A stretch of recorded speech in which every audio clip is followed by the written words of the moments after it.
Is it possible to turn metal into gold? If the Earth isn't flat, why does it have 4 corners? Answers to these questions and more on this episode of This Paranormal Life! Hello and welcome to another episode of This Paranormal Life. This is the weekly comedy podcast where every Tuesday, myself, Kit Greer-Mulvena, this guy, Roy Pars, investigate a different paranormal tale, case, or claim and get to the bottom of whether it's truly paranormal or not. That's right.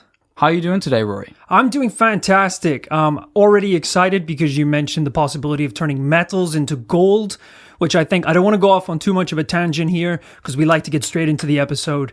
But I have thought if I ever wanted to just quit my job and become an Indiana Jones type artifact hunter, number one on my list, Philosopher's Stone. I think that's what I would go for. What's that? I believe it's a mythological object that people believed could turn any type of matter into solid gold. And what does this have to do with Harry Potter? No, it has nothing to do with Harry Potter. Right. It's an actual artifact. It was a little in misleading history. because I think you just named the title of a Harry Potter movie or something, but... No, it has nothing to do with that. You're This is kind of actual wasting my artifact. time with some kind of, alchemist's kind of holy grail, but I prefer to talk about the paranormal. This is Muggles, fact. wizards. No, all of that is bullshit. Forget all about that. It's all about the Philosopher's Stone, an object that exists in real life, which which is top of my list. Second on my list, though, Azkaban. A golden snitch. My whole life I've been working for minimum wage. And then I read on Wikipedia late one night that you can just turn metal into gold. Unbelievable. It's worth risking everything just for that chance. The day that we miss a Tuesday upload, I'll have created the Philosopher's Stone myself. If we stop uploading and all of a sudden I've got a golden ass, you know exactly what happened. Of course I'm going to turn my ass golden. If you are walking through Trafalgar Square and you see a golden statue of Rory, know that that's not a statue, that is Rory. You should have known that because no one wants to commemorate me. Anyway. We digress. We want to dive straight into today's investigation, as always. So thank you so much to Mark A. Zepeda, Quintana Miles, Javier Brambilla, and Chloe Gray for sending this one in to us. Those are some cool names. I've got a sad story for you, Rory. Arguably even sadder than the episode where you got mugged. We're in Mexico, around the beginning of the 16th century, almost 500 years ago, where there's a beautiful young woman named Maria. All the local men are infatuated with her because most nights when the sun goes down, she goes out to local dances and enchants everyone who watches her dance in a beautiful white dress. One night, she meets a handsome man. I'm assuming you want me to play handsome man? If you could say... Yeah. I mean, I'm not... it's all right. I get typecast as the handsome... I don't have Jack much dude options, all the time, so. do I? No, it's Doing fine. a one-on-one podcast with one guy, the casting options are limited, okay? You're like, so I'll be handsome man 1 and you'll be Goblin King. I'm like, he's not even in the story. Goblin King dies before the first scene opens. Goblin King is a shitty paranormal podcaster with a weird accent. All right, you've said enough. ¿Qué tal, señorita? He's a bit of a player. I'm actually somewhat of a player around here. He works hard and parties even harder. Tequila? Dos tequilas, por favor. Me gusta la tequila. He asks her to dance, and she says, "Sí, señor." And she falls madly in love. But of course, Maria is different to those other women. He knows he cannot live without her, and so he vows to change his loose and wanton ways. He gets down on one knee and in a moment changes both their lives. He asks her to marry him. That night? I don't think so necessarily. Oh, okay. That's Wow. some strong tequila. Mother moves fast. Es muy rápido. She thought it was just a dance move. He slipped a ring on her finger when she wasn't looking. He picked her up, twirled her around, and when she came to, she was at an altar. All of her family and friends surrounding her. You've heard of a shotgun wedding? This was just a shots wedding. You drink so many shots, you get married. Despite his faults, Maria is overjoyed and she gleefully accepts his proposal. Before long, they're married and even have 2 children.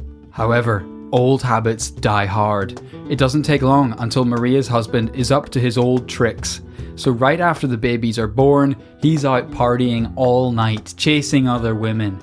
Soon he just starts disappearing for months at a time. All right, that's a bad father as well as a bad husband. I'm basically picturing Ernesto de la Cruz from Pixar's Coco here. Right. Remember me every time you hear a sad guitar. Basically a gorgeous and talented asshole. Again, typecast, of course. Well, Guilty as charged, but that's fine, you know. I'm fine with everyone hating me as long as they also think I'm gorgeous. And whenever he does come home, he doesn't pay his wife any attention. He plays with the children, but gives Maria the cold shoulder. And as hard as she tries to fight her feelings, she can't help starting to resent her 2 young sons. She loves them dearly, but they'd come to represent everything that went wrong in her life. I can't wait to see how this gets paranormal. A few months later, she's out in the park walking with her children by the river. An elegant carriage pulls up beside them, and who should be inside but her rat husband and his newest side chick.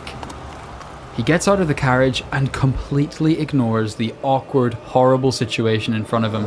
He literally pretends Maria doesn't exist, just blanks her existence and walks straight over to the kids, playing with them and ruffling their hair.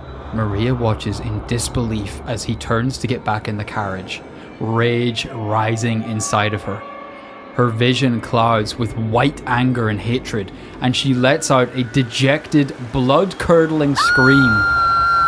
She picks up her kids and throws them in the river below. Whoa! Immediately she's hit by dread and remorse. What has she done? She runs down to the bank to save them. The current is sweeping them away faster than she can sprint, and they disappear downstream. She continues her pursuit, but by the time she catches up, it's too late. Maria is overcome with grief and screams at the top of her lungs.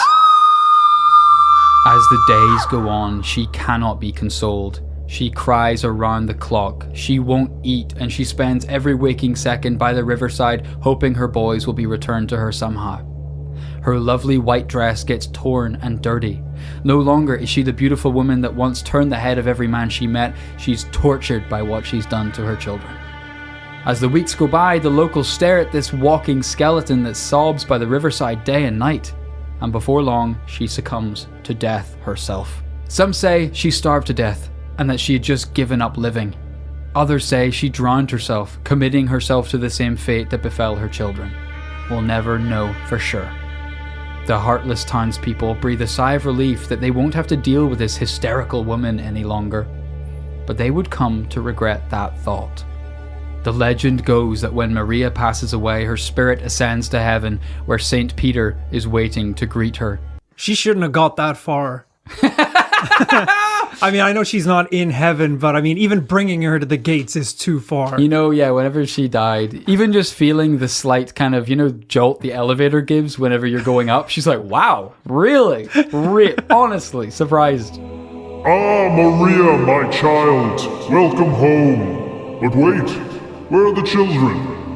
Maria's eyes fill with tears, and she can barely speak without her voice cracking. He knows. He's being very coy. You dirty bastard. It's that moment where the dog, the person who has the dog is like, who tore up the sofa? Yeah. You tell me, who tore up the sofa? I think he's just having a bit of fun here. He's like, Maria, welcome to heaven. We have the coffee machine over there, iced lattes. We got the massage chairs. Just, take a seat, relax. Do you want someone to look after the kids for you? Where are the kids, Maria? The little ones, the little 2 ones? Which is also not how death works. It's like the kids might still be alive. For all he knows. In fact, she should just lie. She should say exactly that. Oh, they ain't coming right now, St. Peter. I'll make myself at home. They'll be up in a few years. He's like, well, that's weird, Maria, because 6 months ago, 2 kids that look just like yours ended up here in heaven. Really? Coffee machine's out though, Pete. Can you help with that? You know why there's no coffee, Maria? Takes off his makeup, reveals his goatee and pitchfork. Because you're a sinner.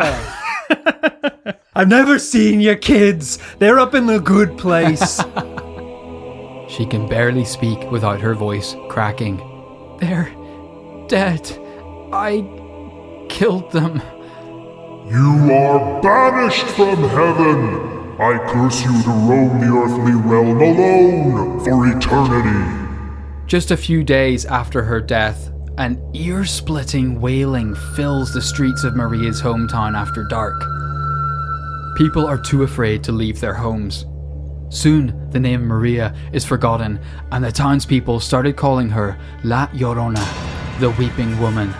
Trapped in the world of the living, La Llorona is said to bring misfortune to anyone who crosses her path. Children are especially vulnerable, and some claim she kidnaps any stray child she encounters. She can be seen walking by the river or even floating down it with her hair billowing behind her. Her infamous cry of "Ay, mis hijos," "Oh, my children," sends chills down the spine of anyone close enough to hear it. Rory, this is the legend of La... You gotta nail this. I will. All right. So. And I resent the accusation that I didn't. Well, you didn't. You stuttered. You stopped. You Maybe I said exactly as much as I wanted to say. I was doing a the dramatic legend pause. of La? I knew it's the legend of La. I was going to finish it, and right. you stepped in. Okay. This is the legend. Sorry, I interrupted. This is the legend. F***ing hell. This is the legend. Sorry. What? Nothing. I'm just What waiting. is it? It's nothing. I accidentally talked over you. I'm going to throw you in a f***ing river if you don't get it together. All right, man. Just chill out. Just focus on reading the script. This is the legend of Okay. This is the legend I didn't of interrupt that time, so don't look at me like interrupted. I can stopped talking I can feel your gaze on the side of my head, and it's really frustrating, so I'm just going to turn this way. All right. This is the legend. You're off mic. No one can hear you if you look the other way. They can hear me. Because I'm going to be booming. Now you're too loud. Let's just, Just cue the thunder. It's La Llorona. It's La Llorona. The legend of La Llorona. I am this close to putting you in a river. Okay. This would be pretty terrifying to encounter, though, don't you think?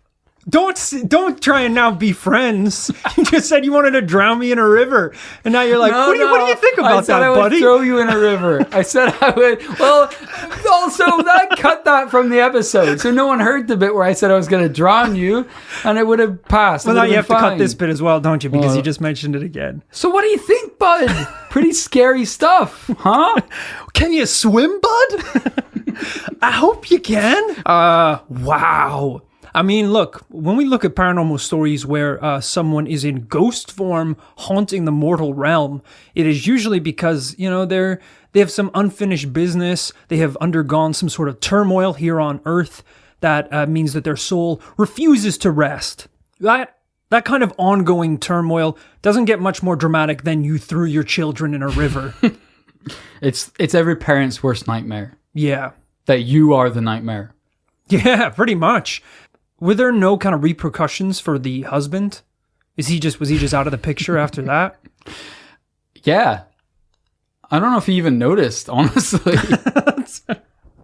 It's a great question. I don't know. This is almost like a myth, and he's just the antagonist. Yeah. He's not even really a main character in this story, is he? I mean, it's a pretty sad story. Look, we all do things in fits of rage. It's like when you're walking in your kitchen and you bang your shoulder or your elbow or something on a cupboard door, and you get angry and you punch the cupboard door, and you're like, well, I've just hurt myself again. Because the cupboard door is not real and it can't feel anything. Yeah. This is a very dramatic equivalent to that, which is my husband is a piece of shit. I'm so angry. I'm going to American football style Hail Mary my children into a lake. I think we can all relate to it. I mean, Jesus, the other day I broke a plate and I was so furious I doxed you. You did, yeah. All of my personal information kind of leaked online. No, I didn't feel the repercussion of that. It was just a mean thing to do. Yeah, I sure felt it. I didn't even feel bad, actually. So I can't really relate to La Llorona in the end. But. Well, people in Russia got my social security number, so that's like an ongoing thing. I'm actually going to have to drop out of this this podcast in a sec because I have a call with the American Embassy because there's a lot of identity theft actually taking place as we're speaking right now. Yeah. But I mean, we can't even be sure that was due to my actions. I mean... I think they kind of earmarked you as a potential terrorist anyway. Cool. So. Someone in Ukraine rented a Mini Cooper in my name. Yeah. So I don't know who that is. I don't know how You're they got pretty my fast and personal loose thing, with so. the personal information on the podcast, though, so you might have given away any amount of personal information. My bank details, though, bud. My mother's maiden name, I didn't give that stuff away, and you did. Yeah, You you gave did, that and away, you did so give that's that to not me in fair. confidence one time to I think I needed to order your brother or something for his birthday, so you gave me your card and details. But It was me drunk at a bar being like, listen, brother, I trust you're all right. My first pet's name was Squiggles. No one knows that, not even PayPal. So this is the most widely accepted origin story of La Llorona, but it is an incredibly famous legend, so there are a few variations, and I feel in the spirit of fairness to Maria and Ernesto, I think I should tell you about a couple. In some versions of the story, Maria kills her children to stop them being taken to be raised by her husband and his new wife. Oh, right. In other accounts, Maria is a party girl with illegitimate children, so she kills them to be free to start a new life. Okay. In Venezuelan folklore, Maria's husband leaves to fight in a war. After he's killed on the battlefield, she murders her children out of frustration before killing herself. So right away, I feel bad for Ernesto, because in one version, he's a deadbeat alcoholic sexual deviant, but in another one, he's a war hero. He's Captain America. At least we have the consistency of, in every single version of the story, she's a bad mother. Yes. And I don't use that term lightly. As someone who will never be a mother and doesn't know what it's like, Yes. I don't know the You trials gotta- and tribulations. Yes, of but I'd course. like to think drowning your children in a river is bad. That classifies bad. I think we can all get on that page. Yeah. Well, it's not good parenting, but hey, all of this points to the fact that we actually don't know every fact of La Llorona's story, and it doesn't really matter. Clearly enough people believe in her that something is going on. But what is everyone scared of, Rory? What does she do anyway? I think you said she takes children. Most people believe she wants your children. All right. Okay, Her yeah. angry spirit kidnaps children, meaning families must hang crosses above their doorways to keep her away. Ah. Which is kind of shockingly similar to the biblical plague, isn't it? Do you remember when you had to paint a cross or something on your door or whatever it was to stop the plague of Egypt coming? Yeah, I believe it was mark the doorways with blood. Oh, blood. Jesus. Yeah, blood from a slaughtered lamb or goat, I believe. And otherwise, your firstborn child would be taken away. Yeah, some of those Bible stories are pretty gnarly. Pretty wild. I know. Who was that? Was that the devil? Did it? I mean, it was God who made the plagues, no? Yeah. That was him. Yeah. Jesus. I didn't realize he had that. I feel like, if God was a RPG kind of mage, you feel like he's on the path of light magic. Why does he know those moves? Right. It's kind of weird. He's right? he's the healer in your party that is just like keeping everyone going, giving everyone divine blessing. And then it's like, I also have this move that's the world, and I'll just unleash hell on earth. Y'all better be killing goats and marking your doors with blood. And it's like, dude, chill Like, out. That's great to know. Just keep that one in the back pocket, and if we ever need it, we'll let you know. Cool. I'd like to use it, though. I would like to use it. However, a few believers claim that she doesn't attack children, but instead targets cheating husbands as a revenge against her own, which I really appreciate. We don't see enough paranormal vigilante justice. Yeah, it's true. It's sort of fun to think that if you were a ghost and you got to haunt one type of person, what would it be? Like for me, it would be a toss-up between people who litter and estate agents. Right, I see, yeah. Both of them are horrendous. Yeah, politicians, that would be good. Bankers, that'd be really fun. People who walk like 5 abreast on a pavement and don't leave any room for you to walk past them. I would haunt them. Mr. Wiggins, my old English teacher from secondary school, he'd actually maybe be number one. What did he do? What didn't he do? Okay. You know how much I'm into my poetry? And he didn't believe in it? No, he didn't believe in it. He would literally tell everyone in the class that we had poetry assignments, and then afterwards, no one else would do them except me. And then he would take the poems out of my bag and read them aloud to the class. Everyone is in hysterics because I poured my heart and soul into these poems. And they're all just laughing at me. Wow, that's really up. Yeah, it was really messed up. So do you haunt wanna him read? then? Sorry. What? Yeah. Did you just say, do I want to read them? No. That's not what I said. It's weird that you're so open about your poetry after being so bullied. Well, I believed in them.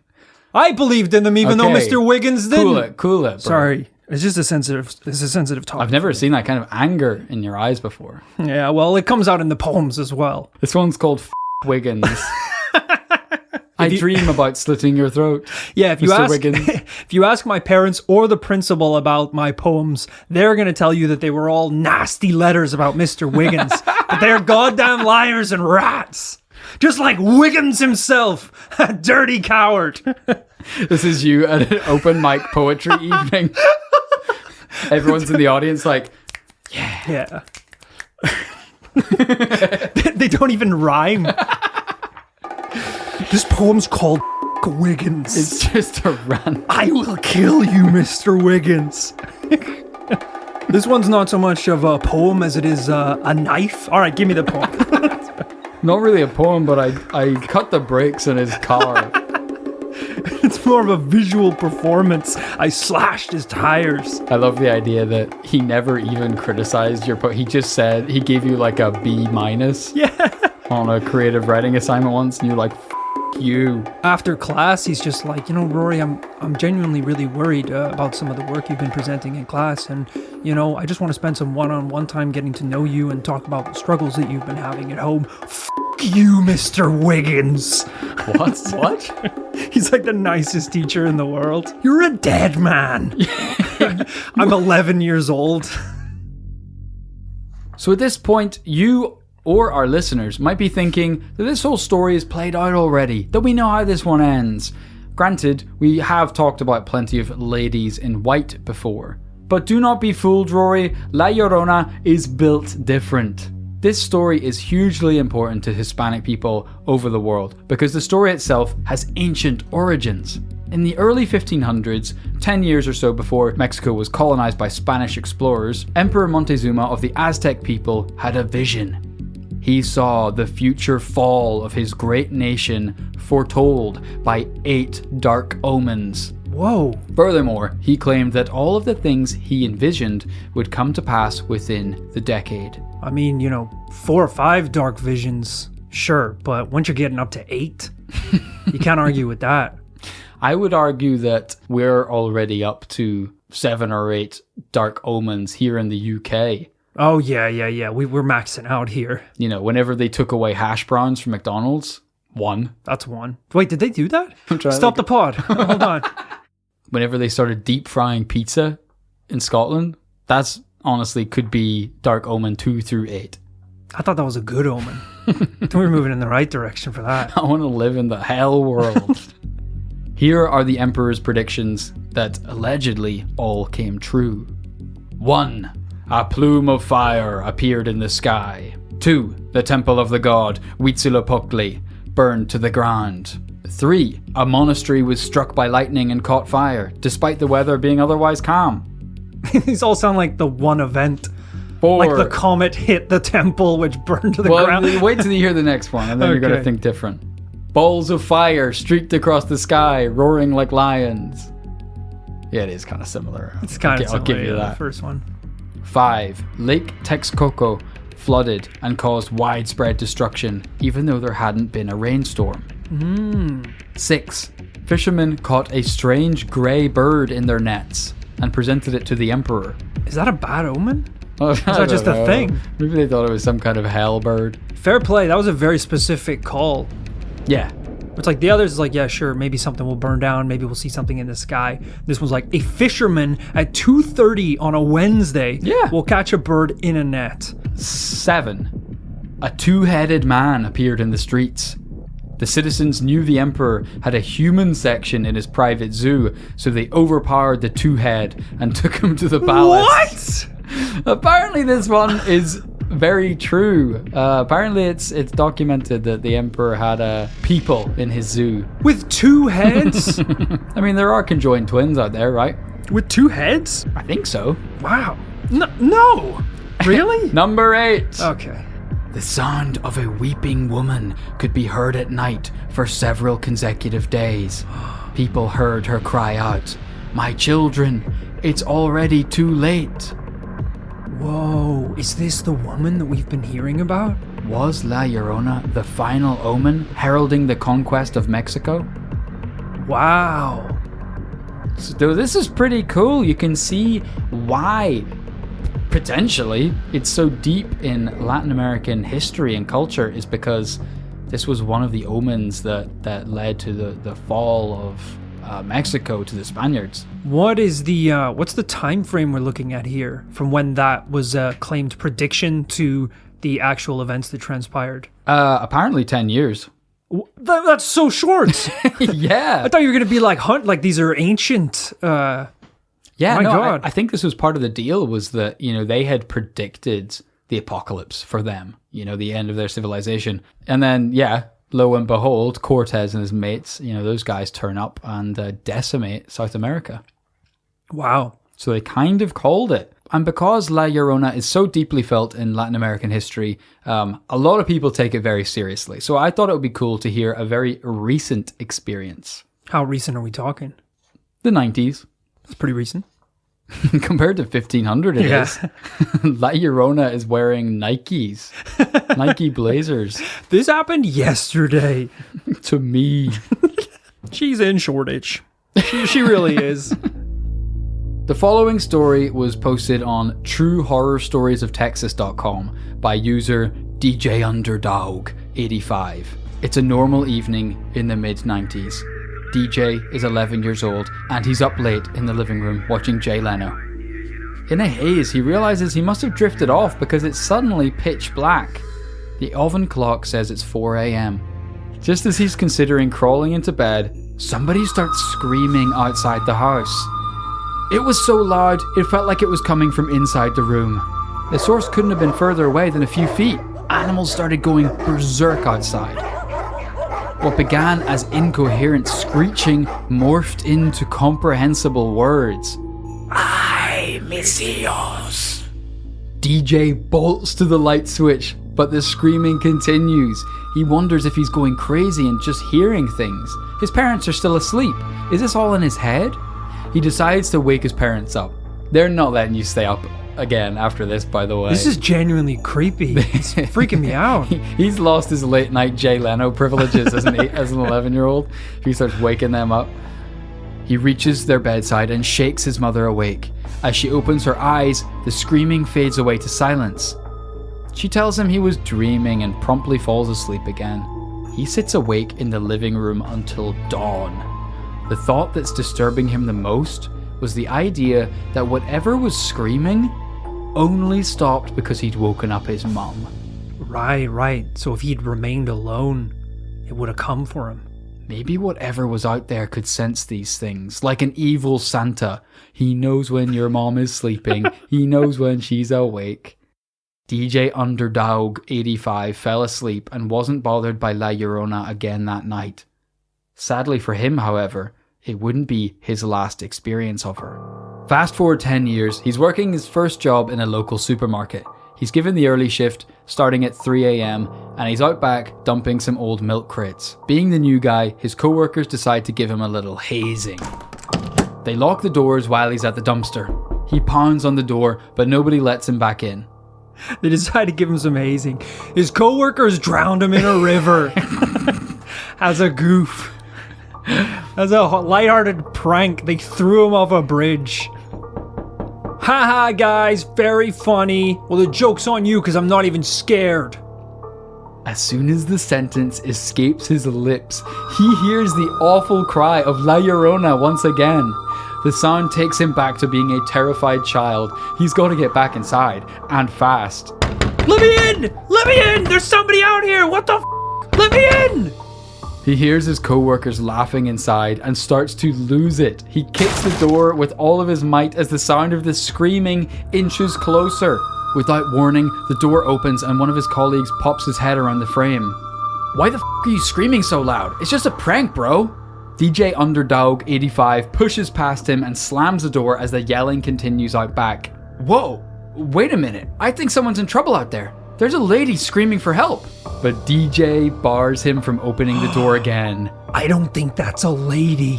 He explains the legend and recounts his other stories about La Llorona, which I love because I'm just picturing him go, okay guys, Jesus Christ, there's this thing called La Llorona and she's following me, and there actually is a woman outside who's like broken her leg. We need to kill this bitch because she's following me.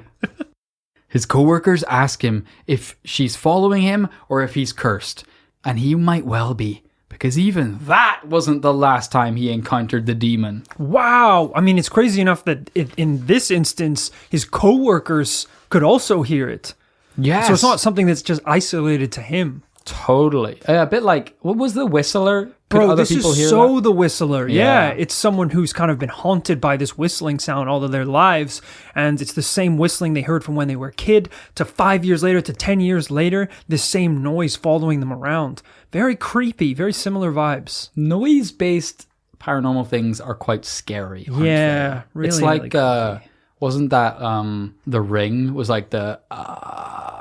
No, that noise. was wait, was that The Ring? No, that was The Grudge. The Grudge. Because it was the broken neck. So it was yeah. that horrible noise. Yeah. Ugh. But that's like famous Creepy for that stuff. noise. Weird.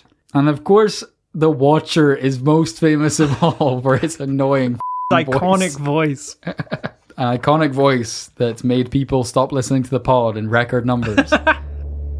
He says the last time he heard her was 2015. He's working at an elementary school and is jump-starting a colleague's car. They hear the ghostly screams once more, and just like the first time, the animals in the vicinity make a commotion. Did you say he's working at a school? This son of a bitch is working with children. DJ Underdog 85. He's a magnet for a witch who loves kids. Don't let him anywhere near children. He thinks if he gets the place with bait, La Llorona's not going to be too interested in him anymore. All right, I see how it is. The odd thing about this encounter is that before they could both get their vehicles started to drive away, they saw a border patrol jeep race towards the source of the scream. Not wanting to hang around, both men jumped in their cars and got home as fast as possible. Hard to know what was going on there. Could be coincidence. So Rory, that's just one person's experience. Just think how many more are out there just like that. Very terrifying. So one of our listeners who calls himself Soup Boy actually did us a major solid and interviewed his dad's friend about his own La Llorona experience. Wow. Nice one, Soup Boy. And the last story that I know, I heard from someone else. He said that he was walking through the streets of Albuquerque, and he saw a really pretty woman from the back. She had really long hair. And he saw her. Going good so far. Mm-hmm.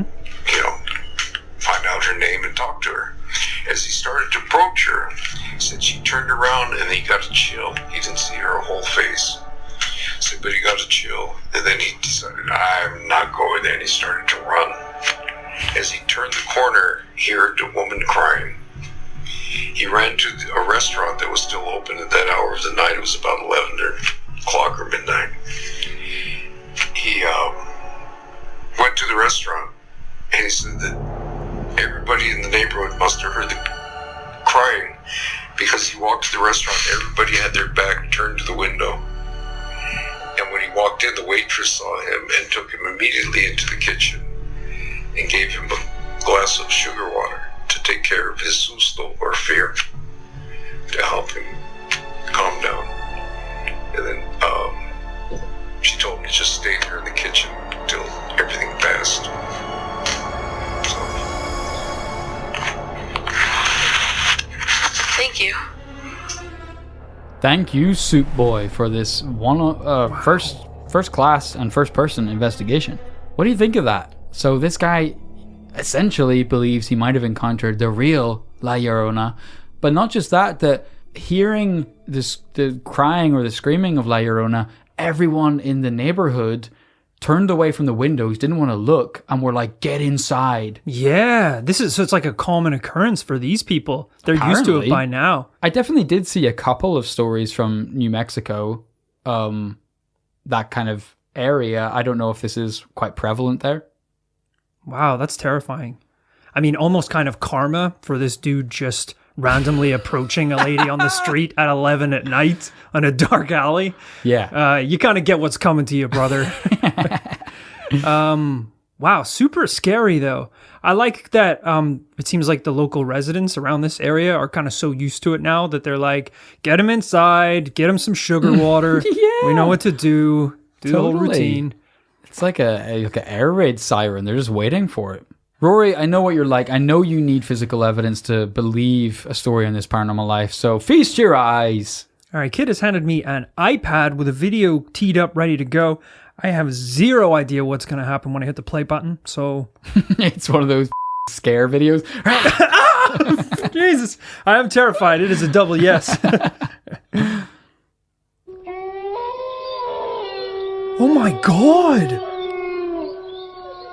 Why wouldn't you prep me for this? Well, I've been prepping you for 50 minutes. La Llorona, she's Jesus here. Christ! The animals are losing it. Is that it? What the hell are you showing me? That's something from a horror film. Oh my God. For those listening at home, it's a video of a ghostly, ghastly woman on top of a mountaintop. Was that her screaming? Or was that animals? She's on top of a tree, weirdly. She's atop a tree. That is chilling. I did not like that. What's the context behind that? So this is in Colombia. So we're in South America, in Colombia. And this just went viral last year. This time last year. We're on the Express watching this video. Spine-chilling wail of La Llorona caught on camera. She's not even being discreet, by the way. It is broad daylight. She's on a mountaintop singing like a Disney princess. This is apparently Cordoba, Colombia. And she was spotted by a bunch of people in this area. Super creepy stuff. Pretty terrifying. I will say the figure itself, quite human in terms of appearance. We're not talking transparent. Sure. We're not talking floating in the clouds. It just looks like a lady or a figure in some sort of kind of floaty garb. I agree. Yeah. Really ominous, though. I didn't like that. Play a happy video. Load up some Adventure Time on YouTube. I do have one more video for you. You'll be glad to know this isn't first-hand footage of La Llorona, but rather discussing her. So La Llorona actually came to even more renown and prevalence in the last year or so because a major horror movie was made about her. And this is a clip of some of the cast of that movie talking about their experiences making the movie. Yeah, thank you. Listen, we're in the middle of shooting a scene, and I'm wearing a bracelet for protection. Yeah. I have all kinds of things. I have tiger's eye on, I have crystals in my pocket, and I'm wearing this bracelet that protects you against negative energy. And I have my hand up to God, I have my hand on the Bible, and I'm reciting a prayer. And in the middle of the scene, my bracelet just burst off my hand. And I thought it just fell apart. Like, for some reason, it just came apart. I was in the scene as well, and I saw all and the you beads heard it, all the hit beads. ground, and Oh there's my cut. And these are very hard stones. I started picking them up. 3 of them were split in half. Like you cut them with a knife. Oh my God. And I took one outside and I tried to break it because I was amazed that it was broken from falling on a wood floor. Yeah. I tried to break it on a cement porch. I couldn't crack it. And I still have them. I kept them. Oh my God. And you cannot explain that. That should be in the deleted scene. No, well, yeah, because it's on film. It's on tape. Yeah, it's on film. There you go. Well, congratulations and good luck again. Thank you. So just an anecdote about the people working on the movie. I'm sure you caught that, but he was reciting a prayer of protection when using his prayer beads, and then the beads exploded everywhere and fell onto a wooden floor and cracked in half. There's not a lot that can go wrong when you're just using prayer beads. But if the prayer beads explode mid-prayer, vacate the premises. Because the prayer didn't work, the beads exploded, it's time to go home. They're not famous for exploding. No! People generally own prayer beads for a very long time. Yeah. It's a pretty, you don't take your prayer beads doing action sports or anything. So if you're just praying in a room, they should be safe. Yeah, that's like, walking around with a like a crucifix if the crucifix goes on fire, they don't usually do that. They're not supposed to do that. Go home. You've obviously wandered into somewhere you're not supposed to be. Go home. Rory, if that evidence of the people working on the movie doesn't convince you, I do not know what will. Terrifying stuff. Truly is. Prayer beads exploding. I mean, I know it's quite a mixed bag. We've kind of gone all the way through history to the present day, looking at La Llorona. What's the sense of this you've got? Do you think this is real? Do you think it's in people's heads? Do you think there's some truth to this ancient legend? It's nice to have some very current testimonies and video evidence of the case. A lot of the time, when we're looking at these stories of people or ghosts who are haunting one location, it very much is born and dies in that time period. Yes. You hear these old stories, but they're not really carried forward into, into movie sets, for God's sakes. Yeah. That's wild. In terms of how original I think the story is, not that original. How dare you? I'm sorry to be blunt here, but I feel like, those kind of stories where it's a woman in white or some dude walking around in ghost form. It is, because someone fell in a river, drowned in a river. Didn't the donkey lady just haunt a bridge because her donkey drowned in the river? Sure. It's a very similar kind of premise. Donkeys drown, all right. And I would ask you not to make light of the donkeys drowning. They can't swim so good on account of being half horse, not full horse. Hooves do not work in an aquatic setting. Hooves are basically anchors that make you drop to the bottom of the ocean. I can't promise you that this is necessarily a groundbreaking paranormal case that we're dealing with today. Fair enough. But maybe you've got a different opinion on this. You were the one that looked into all these stories and the cases yourselves. Is it something that's really striking a chord with you? I think perhaps the most surprising aspect of the story of La Llorona is how visceral it seems to be for people alive today. Yes. Soup Boy's dad's friend who sent us the voice clip. That's a grown man, who is terrified of this woman, and an entire restaurant full of people who fully seem to accept that she is a threat, she is real, and, feel this superstition very, very deeply. I didn't expect that, because that actually was pretty unique now that I think about it. That doesn't happen in a lot of other ghost stories. Her screaming outside of a McDonald's at 11 p.m. And the McDonald's employees are like, get back here and drink some 7-Up. Get this man a McFlurry ASAP. We come from Northern Ireland. We learned about the Banshee growing up. And it's quite a similar omen. It's a screeching woman, a scorned and screeching woman who symbolizes death. Whenever the Banshee is heard, someone is going to die. Which should be very terrifying. And granted, some people do believe in the Banshee, but not many, really. Yeah. And the people who do are a little bit older and maybe grew up with that folklore, but most young people don't believe it at all. I love that, in most of these cases where there's a ghost haunting a specific location, like the Whistler, there's usually things you can do to protect yourself or ways you can avoid the situation. I love that in this case, everyone's like, just ignore her.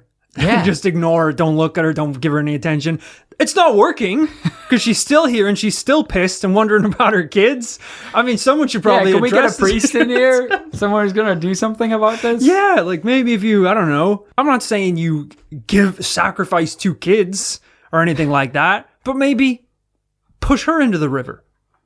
See what happens then. Try something new. It might piss her off. Yeah. Well, the alternative is just being stuck with her for the next 100 years. Throw sugar water in her eyes and push her in the river. And maybe that'll do it. What if she likes sugar? What if this is a Gizmo situation? She grows twice the size. I will say there is an interesting historical parallel. Going back hundreds and thousands of years, there's an Aztec goddess of water called Chalchutlicue. And she was feared for her reputation of upturning boats and drowning the occupants. Whoa! And ceremonies in her honor involved sacrificing children. Her honor? Sacrificial children were purchased from their parents, and it was thought that the more they cried, the more successful the sacrifice would be. So once a year at Lake Texcoco, they would sacrifice one child so that Chalchitlique would provide enough water for the upcoming harvest. Now, for a variety of reasons, we obviously don't sacrifice children anymore. Oh, no. And do you know what? PC gone mad. Lake Texcoco is a f***ing puddle now. What? Are you serious? Is it climate change or is it the revenge of the angry water goddess? More importantly, is La Llorona a twist on this ancient legend? Sacrificing children to guarantee safety in the water. This all goes really deep. But if we have to come down on a conclusion, I think the most fascinating thing about this story is how deep it runs, how ancient it is, how deeply felt it is by the people. But that just makes me think that this thing is more myth, more entwined with our DNA as people, and particularly the people of Latin America, that this is part of their cultural heritage and DNA, this meme of the scorned wailing woman, just the same way the banshee is in Ireland. So I think for me, if I have to decide whether this is paranormal or not, I think it's going to be a no. It was a tough one this week because we did genuinely, with a case like this, I'd complain about a lack of evidence, but we actually had a decent amount of evidence, from testimonials from people who have worked on a film about it to the video clip of the creature itself screaming. But yeah, I don't know what piece of the puzzle we're missing this week, but for some reason, I'm not fully convinced about the origin story and the evidence that was brought forward today. I think it's going to be a no from me as well this week.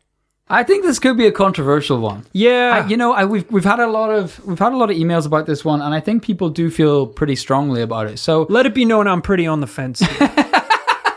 Actually, maybe next week we sacrifice a couple children. We'll see where it takes us. It's a tough one. It's a really tough one, and I would love to know what people think out there. Maybe I'm comparing it too much to our own home legends, the ones that we grew up not believing.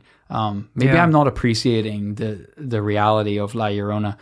So please let us know what you think. If this is part of your upbringing, if this is a story that's dear to your heart, let us know at thisparanormallifepodcast@gmail.com. It's kind of wild to think that, people growing up in the villages where this legend is widely circulated. When you're a kid, you're told, hey, don't accept candy from strangers. Don't get in white vans. It's kind of weird to think that these kids were being told, like, there is a lady down by the river who is translucent and is going to want to throw you underwater. Keep away from her. And if she approaches you, throw this can of soda in her eyes. Her husband was a war hero. She was a real bitch. He was a war hero / womanizing rat. Yeah, Wow. it's terrifying stuff. Huge story. So thank you so much to everyone who wrote in and suggested that one. I had a blast reading about it, learning about it, and discussing it here with Rory today. What do you do if you go down by the river? You hear the screams. You see the figure approaching. What do you do? What's going through your mind in that second? I just walk into the water and get it over with myself rather than suffer at the hands of the white woman. It was just a park ranger. Everything all right here, sir? Hey, the park's closed. You need to get out here. Oh, the lady! You're putting rocks in your pockets, running into the river. Well, hope you guys enjoyed that investigation. Roundhouse. Also, you're going to roundhouse her? You didn't ask me what I would do in that situation. Roundhouse. She's a ghost. Flawlessly. Yeah, well, I've dipped my Nikes in holy water, so it's going to connect. I know what you're thinking. What do I do with the follow-up move? She takes a sweep at my head, duck, block the elbow. If the roundhouse... Grab the wrist and twist, wrap it around her back like that. This is all heavily dependent on that roundhouse connecting, though, isn't it? And now you can do whatever you want. You can force him to the ground. I don't think she feels pain. I don't think... Snap the neck.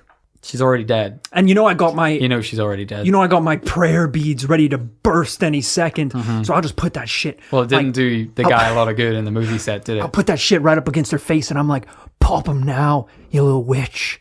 Pop. Yeah. I dare you to pop these beads. She probably will pop them then. Oh, really? You think so? Because I was kind of bluffing. I think it would probably hurt me more than it would hurt her. Yeah, she's dead. Probably. It blows my arm off. Oh! Oh, just stay right there. I'm going to go for another roundhouse. Fall over. Oh! There's dirt in my arm. You do the run as your Nike flings off because the laces came undone. Her ghost children come out of the river and beat the shit out of me. Why aren't you on my side? Guys, hope you enjoyed this week's investigation. I know I did. If you just can't get enough of This Paranormal Life, why not head on over to patreon.com/This Paranormal Life. This is where, for just 5 smackaroonies a month, you get access to our entire catalog of bonus episodes. We've been doing these things for 3 and a bit years, and every single month we've cranked out a full-length bonus episode. But for just $5, you can get access to the whole thing right now. If you are wondering what these things sound like, why not listen to a sneak peek of this month's bonus episode? Welcome everyone to a This Paranormal Life very special bonus episode. That's the monthly episode that you guys get for supporting us on Patreon. On Patreon. Patron Tequila. Patron. New sponsor. We don't need Patreon anymore. We've got Patron Tequila. It is because of you guys. You ever sipped on a cactus? They look dry. All right, but look, they're actually I full of misspoke. You son of a bitch. I misspoke at the start of the thing. You don't have to make a whole big deal about it. I'm just trying to have some fun. This is the Patreon episode. This is our friends and these are our colleagues, all right? So don't blast me in front of them. They're not colleagues. We're trying to entertain them. I thought I'd have a little just fun. Don't do it. Don't do it. Don't do it at my expense. It's okay. Because I'm a glass man. I am a glass man, and I will shatter. Did your voices break twice in a row? All right, sir, that's enough. I've had about enough of you insulting. Is everything okay? I just, on the public episodes, I like to... You're vibrating like an angry anime character. I like to keep the facade of being a tough man, of being a smart man, and I feel like this is a peek behind the curtain. Yeah, you called 2 seconds into the episode, you called yourself a glass man.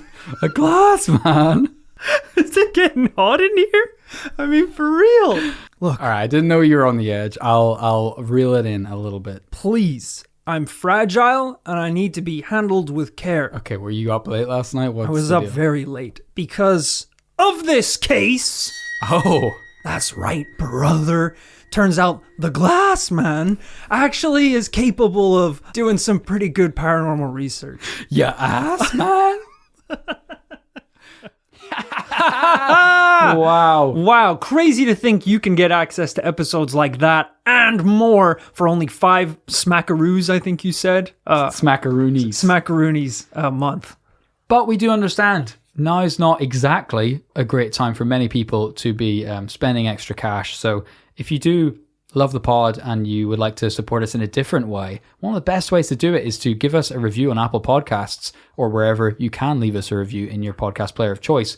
It actually helps us enormously, more than you might think, to push us up the rankings and let other people discover the show, in turn letting us do cool things like adding videos to the show or new merchandise. Exactly. That little extra 5 minutes that you can put into leaving a review really does go a long way for us. So we really appreciate everyone that's sent in reviews so far. And if you haven't yet, recommend doing it. And if you don't do it, here's what's going to happen, buddy. You take a swing at me. Boom. Blocked. Grab the wrist. Twist around your back. Yeah. And I got my prayer beads ready to burst, Is it baby. the same routine as last time? Because you took quite a long time. Well, I only learned one routine, all right? You know how long it takes to learn one and perfect one of these routines?